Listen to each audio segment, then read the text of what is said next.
I'm playing this very video to you because it's related to what we would like to discuss tonight on the program, in part. President Tinubu's trip to Dubai for the COP28 conference is seeing him participating in a global event, and the president, alongside a delegation of over 1,000 Nigerians, attended the global summit to address critical issues surrounding climate change and sustainable development. On the sidelines of the conference, the president had engaged in crucial meetings, sealing of deals. Prominent amongst those is a cement power deal, hope to help improve the electricity situation in the country within the next few months. Some of other deals that could potentially reshape Nigeria's approach to environmentally sustainable situation or climate has also been struck about. Among the significant agreement was a groundbreaking partnership with international organizations aimed at accelerating green energy initiatives and fostering environmental resilience back home. Take a listen to President Tinubu's address at the conference yesterday.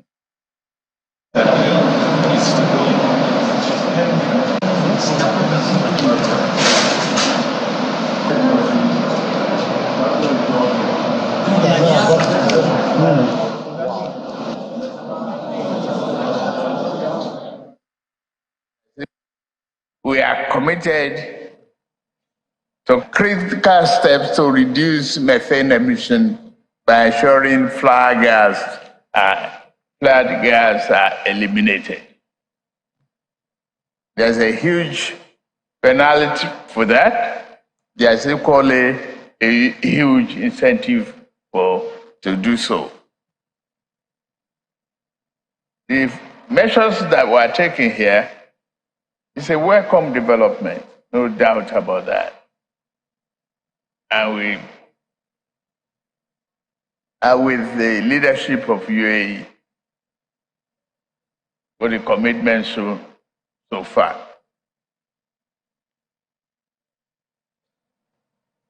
We are consolidating on the gas export, usage domestically and export for other countries. I can assure you that we will be partner in progress to achieve renewables. We are committed to energy mix. We are providing cooking gas for a large population. We will continue to do that. We've signed off on reduction of methane. We will leverage on new technology, and we hope the two giant nations and the Emirates will be able to help us through.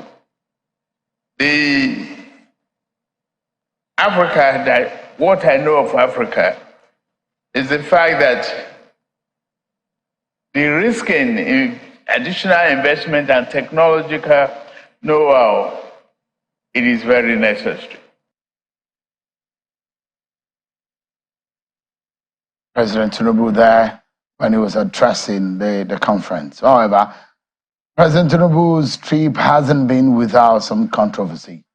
The sizable Nigerian delegation has sparked debates back home, with concerns raised over the cost of governance amidst economic challenges. Critics argue that such a large delegation may strain the nation's resources, especially at a time when many Nigerians are grappling with economic hardships. But the presidency has since reacted to the outrage on social media and some debates that have gone on.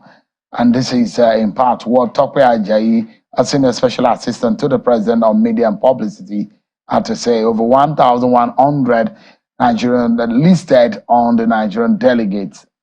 Let me take some pain to read some of what Tope Ajayi wrote. This is just in part in a lengthy response that he wrote in a response to say the fact against the fiction. He says, quote, "Their participation is very important. It is not for jamboree, and it is being mischievously represented on social media. It is important to state here that delegates from all countries, whether from government, private sector, media, and civil society groups, attend the COP summits and conference as parties, and the number of attendees are registered against their countries of origin. This does not mean that they are sponsored or funded by the government. It must be said also that the fact that people registered to attend the conference does not mean everyone that registered is physically present. As the biggest country in Africa, biggest economy, and one with a bigger stake on climate action, as a country with huge extractive economy, it is a no-brainer that delegates from Nigeria will be more than any other country in Africa. Among the delegates from Nigeria are UBA Chairman Tony Olumelu, Abdul Samad Rabiu, Chairman of Boa Group, and other billionaires whose businesses are promoting sustainability and climate actions through their philanthropies. These businessmen and women and their staff who came with them to promote their own business interests are part of the 1,411 delegates from Nigeria. Their trip to Dubai is not funded by the federal government. End of quote. As part of portions of what Dr. Ajayi, Senior Special Assistant to the President on Media and Publicity, sent out as a response to the debate over whether or not Nigeria really needed a 1,411 delegates to that conference. But let's take a look at all the people that are there. Do we have a situation that is really out of hand? Is Nigeria, Nigeria overdone in the whole matter? Take a look at the entire delegates. It's over almost 100,000 delegates globally. But there are those who are participating virtually, who are 3,074. But Nigeria ranks amongst one of the highest countries to send delegates to that conference. And Nigeria comes shoulder to shoulder with China. UAE as the highest as the host, 4,409. Brazil, 3,081. China, 1,411. And Nigeria, 1,411. But, I mean, why are Nigerians particular about this matter of how many Nigerians the government is sponsoring there? A long list of ministers, a long list of delegation to that conference, and whether or not Nigeria has what it takes to be able to fund that kind of trip when we're talking about cutting cost of governance. If there are 3,074 delegates who are on the virtual space, can all of these people also revert to virtual when some other countries are being criticized? In fact, Kenya criticizes the president for his travels recently. So he campaigned that he was going to cut the cost of his travels. But it does look like this debate over the number of Nigerian delegates, though some of them are from the private sector and private individuals who have gone there, but the number of the government-sponsored delegates are also huge. And can Nigeria, in the midst of economic hardship, bear the brunt of shouldering this cost? Tonight, our Professor Jide Adibe is a professor of political science. He joins us live here now. So thanks so much, Prof, for joining us tonight. Thanks, Joe. You smiling? Yes, sir. You want me to be crying? How would you describe this scenario? Sad, or the situation where Nigerians are agitating, or are Nigerians just overreacting in this matter? Comic, paradoxical. I can find more adjectives. Well, if you take this in isolation, it will probably be some room for justification. You can argue COP28 compared to what happened in Egypt. The size of the delegations have doubled, and so there's been this increasing tendency for increasing the number of delegates. But we cannot take this in isolation.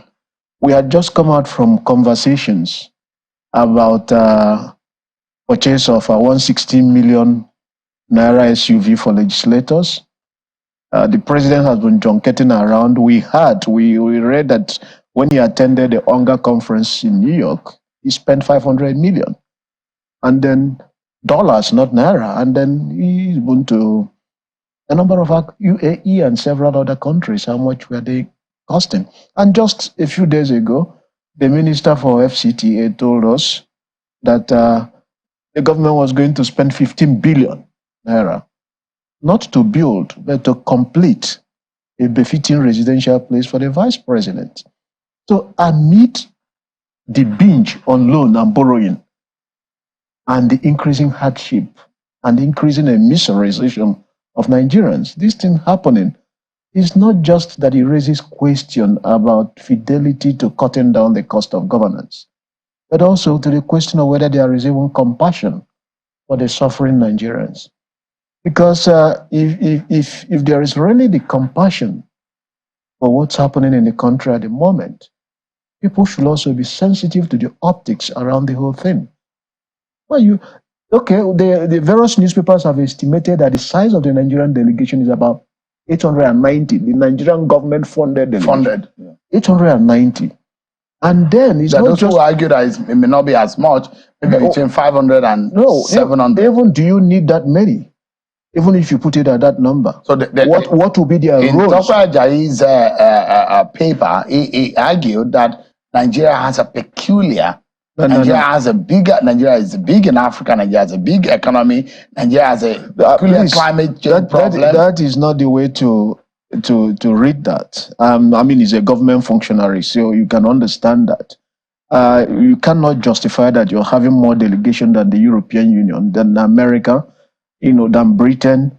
In terms, these are people, they're just talking about what they call lost and found fund to help poorer countries, deal with climate change. So you come with this huge delegation, and these are being funded. These are the Western countries that we expect to fund out those things. And you are overwhelmed by borrowing, and you are the multilateral creditors, they are the bilateral creditors. Sooner than later, we're already giving them signals that we're going to come around to beg for debt forgiveness. And if you come with such huge size, are you going to make any headway in dealing with them? And don't forget, it's not just the cost of flight. It's lasting for 13 days. There's the cost of hotel. And there is also the fact that you have to deal with what they call Esther code. They said approximately a minister's Esther code is about $900 per day. And so it cascades down. So it's more about being sensitive to the moods of the time, being sensitive to the fact that there is increasing hardship in the country, and being sensitive that across the board, Nigerians want to, a leader who will feel the pulse of the people. So you cannot be, we move from 160 million SUV, 15 billion for the, for the vice president to have a befitting residential place, and then 1.2 trillion in supplementary budget, just on luxury items. So I think that the government of the day will really be able to, have a second look at all this.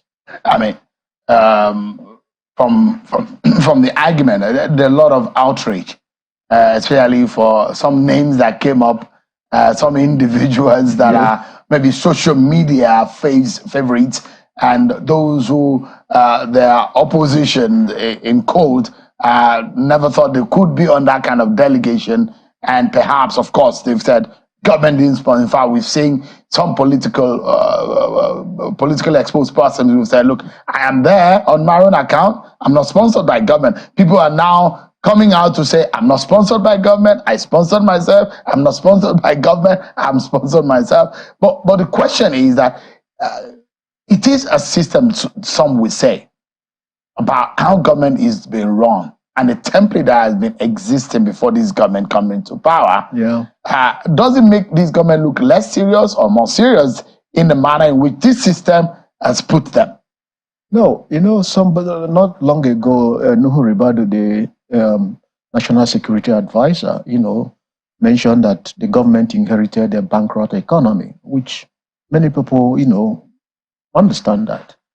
But if that's where so, if you cannot fix the economy, then don't make it worse by your policies. Yes, there have been some people that, for example, we don't know whether Sheyi went there on his own, but in the newspapers, he was listed among those who went who was part of the delegation. And there are actually about three categories. You have the government, the NGOs, and the media, and some other minor groups. Private sector. Yeah, private sector can be part of the state, the government delegation. How many people from the private sector are likely to be part of it? No more than 20, because you go with the top-notch ones. And these people can pay for themselves. So if it is actually true that it's 890, that is government-sponsored, what will be their specific responsibilities? We understand that UNDP sponsored some private media organizations. They can only sponsor the NGOs. So, and there are categories. As I say, there is the NGO community, there is the government one, and there is the media. So you're saying, Prof, that with the situation of the country, what kind of size do you think would be reasonable for a government in this kind of economic hardship should have sponsored? Well, the size will depend on what will be your specific role in that conference. So I can understand the business community because you want to be able to make deals that will potentially benefit the country.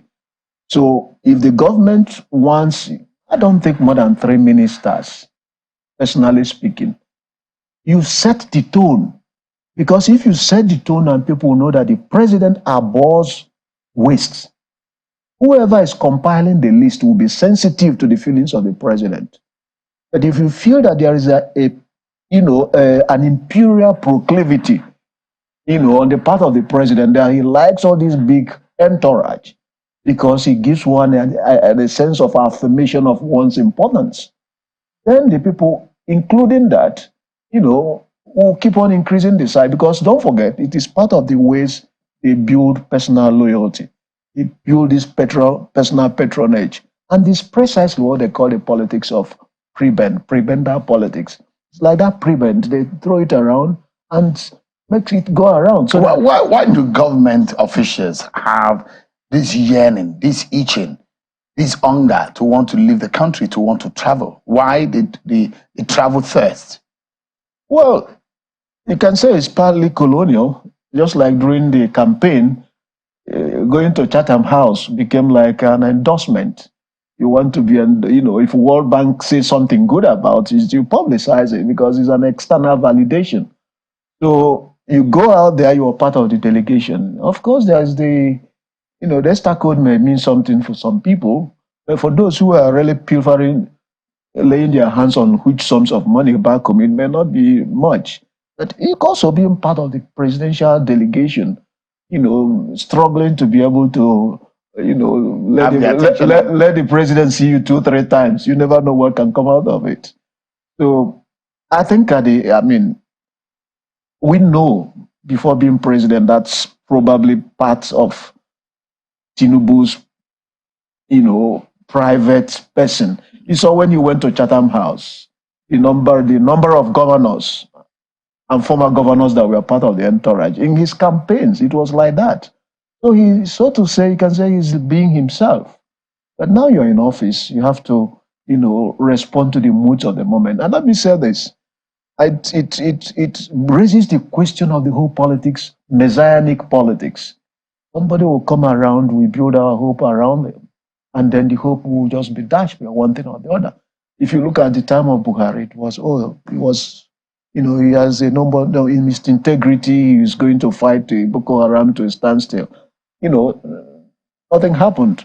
Then with Tinubu, he's going to do this, he's built Lagos into an El Dorado, and we're seeing this.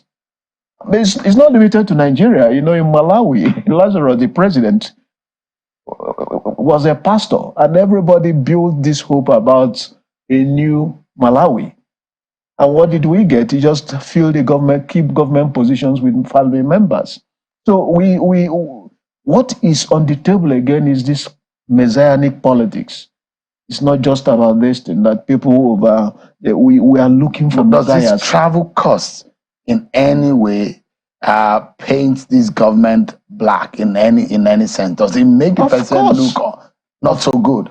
It's not about that, no, especially when whatever economic policies they've laid on the table, whatever might be the potential benefits, they have not become visible. People have not felt any change. On the contrary, if you ask people, Are you better off now than 6 months ago? What will likely to be the average answer? So in the midst of that transition, you say you're still hoping that economic policies, will bring some changes. So far, it has not happened, and people are living in hope. And you're asking them to tighten their belt, pending the time this thing happen. While meanwhile, they don't see the other side. The policymakers, the politicians, they see them living a different lifestyle. So there is no strong message within government about the fact that the nation is poor, about the fact that we are cash strapped, about the fact that we have low revenue. Things are still going as normal. We are still borrowing. More people are getting poorer according to world poverty clock. And then upon that, the cost of governance is soaring. Why would 15 billion? And officials are buying vehicles. Buying vehicles. And then you talk about the yacht. 5 billion. These are luxury items. In moments of hardship and belt tightening, it's not just for one set of people.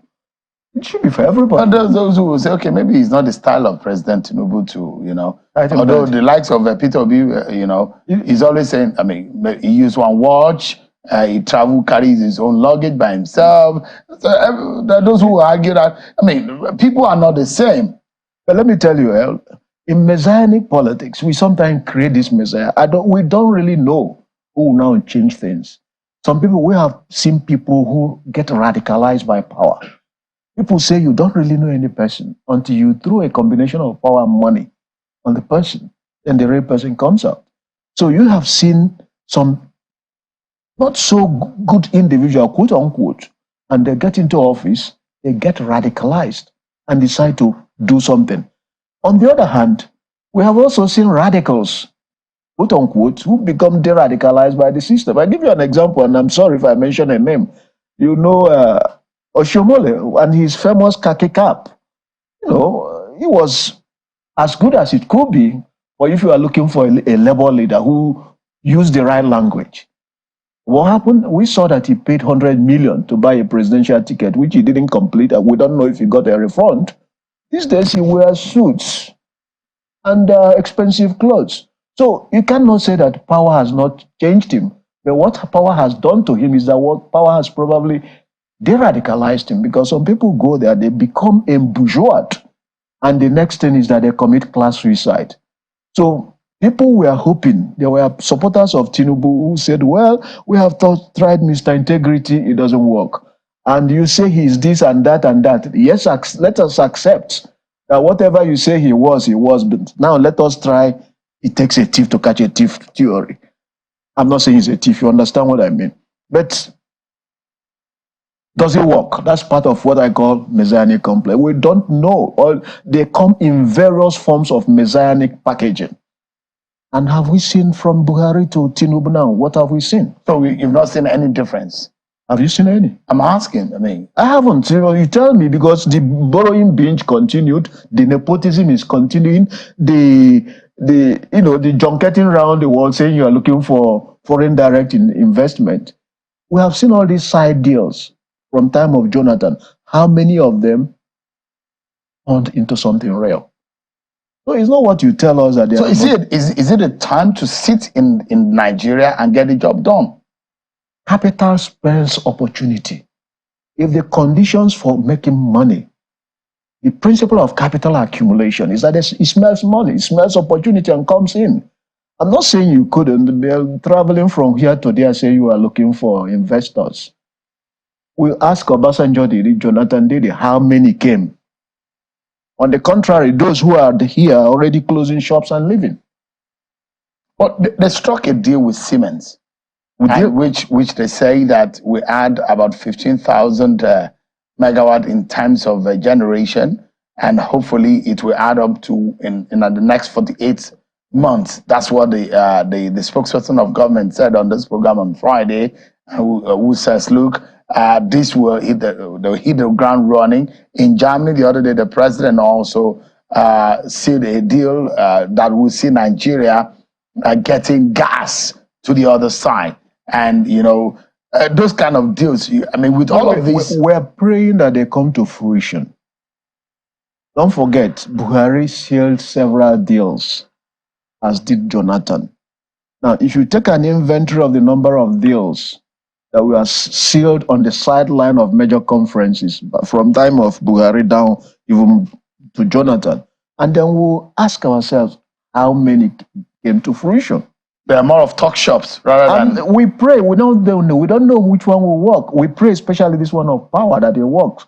But if the conditions at home are not favorable for capital to move in, foreign capital to move in, you can talk from here to thy kingdom come. You know, there's what we call gesture politics, where, you know, they say something to make people feel good, and then. If you were President Tinubu, to show Nigerian people that there is a difference in his personality, in his approach, what do you think he would rather do to make a difference immediately? A low-hanging fruit. Low-hanging fruit is one thing. People expected him to be imperial, the way he has been. That's why I say he has been true to himself. When you say imperial, what do you mean? By imperial, he likes all these big delegation. You know, you see him during the campaign. If he was coming back from the airport, the governors will come and line up, and it will be a large entourage. That's, you know, like a monarchical thing. That's his style. And then you have a number of patrons, a number of clients that are planted around. That is his style. But I can tell you, if Tinubu sends a message, President Tinubu sends a message, that he comes back and asks who is in charge of compiling this delegation, and sanctions the person. And next time he leaves an instruction, I don't want a delegation of more than 50. And whoever, you know, contravenes that directive is seen to be sanctioned. By the time he does it 1, 2, 3, 4 times, because everybody knows he's a very rich man and he's been used to a certain lifestyle. And people see that power then radicalizes him to such an extent that he's doing something different. So when he is now cutting down, people will see it as personal sacrifice, because even with his own money, he was capable of doing this. So the power now has been able to more like radicalize him, that he no longer needs such things. You see, Nigerians will start to have a different. And if he does it, if he penalizes and does it first 2, 3 times, I can tell you, even ministers traveling will be conscious of the number of aides they will take with them. If President Tinubu tomorrow shows up in a meeting, in a bus, I can tell you the number of people who use motorcades, a minister using a motorcade, seeing that the president came out of a bus, will be very, very uncomfortable to be seen even in a motorcade. Motorcading in Abuja, if there's anything like that, is very popular. I mean, if you live around Sokoro, the sirens are always blaring, and you wonder, maybe it's the president that is moving up and down, or maybe the vice president, and you wonder I'm around that place. But I'm trying to tell you that if that is how people will know it's a sacrifice for him, because his private jet and all those. So this is now. You know, when Trump was moving to the White House, people said, for many people, going to the White House is scaling up. But for him, it's scaling down. So if Tinubu changes and say, look, I don't want big delegation, he's scaling down, because what he was used to was this majestical form of, you know, a majestical politician who likes a lot of people around him. And if he sets the tone, people will now say, yes, this man really came here to do something. He's been radicalized by power. Right now, it's difficult for many people to say that there's a difference. All right, let's take a breather, Prof. When we come back, we conclude our conversation around the cost of governance, the approach of President Tinubu. In fact, the list and the number of the delegation, where the private, public had overshadowed whatever deal or whatever the business they've gone to do.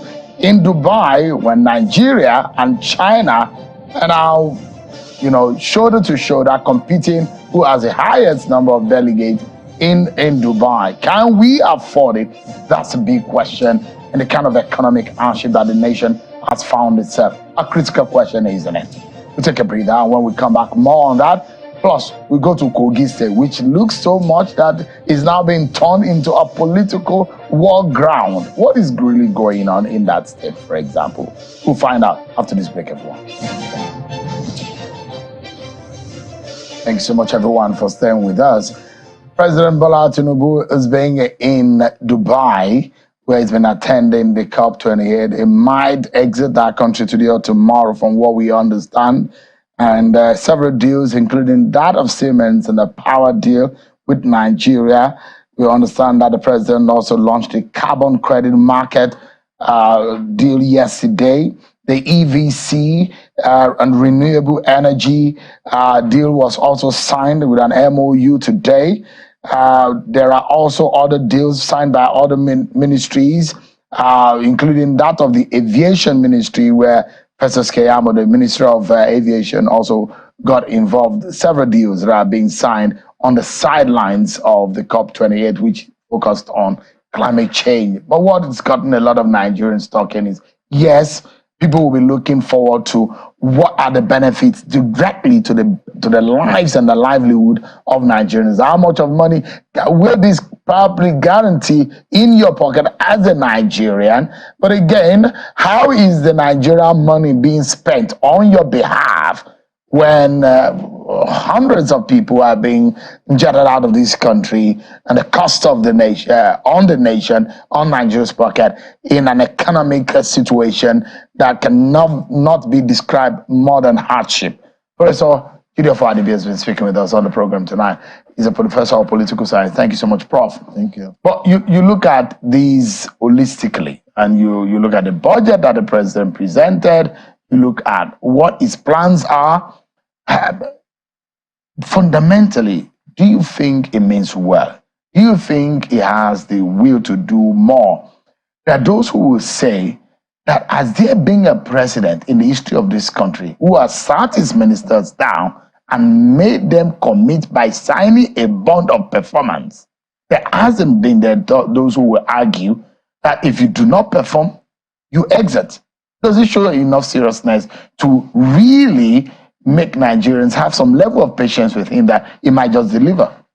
Well, it's not quite true, because I remember Professor Tinubu was, as Minister of National Planning, developed a template for assessing, various ministers and their performance, whether you should meet some performance targets. But then, this is just written. I'm not saying it's a good thing, of course, to say that if you don't perform, we haven't seen what the KPI, the key performance indicators, should be, and the mode of assessing. But let's see when one or two ministers are sacked. Adiza Bala Usman, she is the class rep, she is the class monitor. Yes. Who is in charge? Class monitor. Let's see, because she monitors. Because first of all, we need to see the metrics you have set for the ministers to judge whether you are performing or not, because it's not that straightforward. If you can plead lack of money, you can plead all this. When we look at your metrics for judging and the actions you've taken, and that probably will take up to 2 years before we can start saying it's not actually true that it's the first. But on question of there are those who say the first in the sense of penning your commitment, not just saying it. No, they not just tracking. I don't know about the penning. I'm just mentioning that I do know that that template was there with Obasanjo. I'm probably other retreats. I know the other, both Goodluck, Jonathan, I believe they had their own retreats too. But that is a good thing that he's able to say that. But just like one minister first made some presidential aide made some claims the other time, false claims. We have to be very careful about false claim. Until 2 years from now, when we have read the matrix by, Bala Usman was mentioning that, and then we will know whether they are going to deliver. On motive, I can tell you the road to hell was paved with the best of intentions. But then that still leads you to hell. The important thing now is not your intention, is how people deconstruct your intention.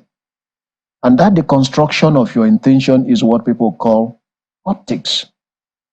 So if you mean very well, as Buhari was telling us, in the midst of his nepotism and everything, he will come around and say, my conscience is clear. So how do people see it vis-a-vis you're saying your conscience?